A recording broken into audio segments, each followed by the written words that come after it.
गुप्ता नेत्र संस्थान के प्रांगण में सीएल गुप्ता परिवार के द्वारा भव्य राम कथा का आयोजन किया गया। इस 3 दिवसीय राम कथा में भरत चरित्र पाठ का अयोध्या के संत श्रद्धेय आचार्य मिथिलेश नंदिनी शरण के मुखारबिंद से किया गया। राम कथा से पहले महाराज जी ने प्रेस वार्ता में सभी पत्रकारों से संवाद किया और बताया कि मुकेश सही ज्ञान को सही दिशा एवं निर्देश के साथ राम भक्तों तक पहुंचाया जाए। आधुनिक युग में विभिन्न संप्रदाय के बढ़ जाने के बाद लोगों का आयोजन राम जी के आदर्शों की ओर दिखता है। महाराज ने कहा कि स्वभाव अध्यात्म है। भरत जी की कथा चिंतन करते हुए आत्माओं के चरित्रों को जानते हैं, बल्कि उनके आदर्शों को अपने जीवन में उतारने के लिए संकल्पित होते हैं। प्रस्तुति शिखा गुप्ता एवं राघव गुप्ता, कानपुर से आए श्री योगेश भसीन, पंडित गौरव एवं गरिमा सिंह मौजूद रहे। पत्रकारों से बात करते हुए महाराज ने कहा कि आज सभी को सत्य के रास्ते पर चलकर अपने भारत देश को आगे बढ़ाने की जरूरत है। सोशल मीडिया का समय है और सोशल मीडिया के समय में हमें सही और गलत का फैसला करते हुए आगे बढ़ना है। सिटी चैनल से बात करते हुए उन्होंने आगे क्या कुछ कहा, जरा आप भी सुने।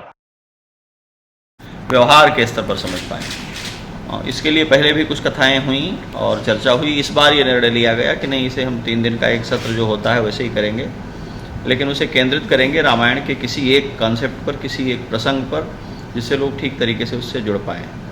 और इसलिए इस बार श्री भरत जी के चरित्र पर चर्चा होने का कार्यक्रम है। भरत चरित्र श्री रामचरितमानस के 3 सबसे महत्वपूर्ण प्रसंगों में से एक है। जो रामचरितमानस की पारंपरिक स्वाध्याय की पद्धति है उसमें 3 चीज़ें हैं। उसके बालकांड में जो उसका वंदना का प्रसंग है वो बहुत महत्वपूर्ण है, और उसके मध्य में भरत चरित्र बहुत महत्वपूर्ण है, और उसके अंत में उत्तरकांड में जो वेदांत दर्शन है वो बहुत महत्वपूर्ण है। तो उसको एक तरह से हृदय कहा जाता है, भरत चरित्र को, श्री रामचरित्र का। भरत का चरित्र परिवार के रूप में, समाज के रूप में, राष्ट्र के रूप में असाधारण चरित्र है, जो कहीं कहीं श्री राम के साथ तो कहीं कहीं उनसे भी 20 दिखाई पड़ता है। दुनिया भर में जिन्होंने रामायण पढ़ा है उन्होंने भरत चरित्र को उसका केंद्रीय तत्व माना है।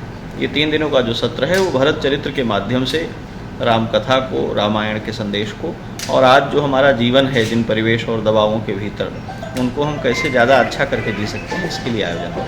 हाँ सर, महाराज जी सोशल मीडिया का समय है, नए युग भी हैं, बच्चे आगे बढ़ रहे हैं, कुछ सही रास्ते पर, कोई गलत रास्ते पर, तो ऐसे में ऐसे आयोजन कितने लाभदायक होते हैं? देखिए, एक बहुत अच्छा शेर है फिराक का है शायद, जहाँ तक मुझे याद है, कि जो जहर हलाहल है अमृत भी वही, लेकिन मालूम नहीं तुमको अंदाज है पीने के।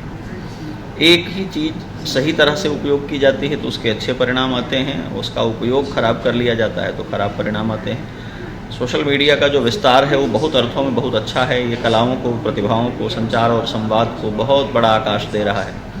कठिनाई ये है कि इसकी कोई नियामक तंत्र इसका कोई नहीं है, तो कोई रेगुलेशन नहीं होने के कारण ये इतना स्वतंत्र हो गया है कि जो बच्चे हैं, जो अभी अप्रौढ़ हैं, तैयार नहीं हैं, वे इसके इन्फ्लुएंस से अपने को बचा नहीं पा रहे हैं, तो ये नुकसान है।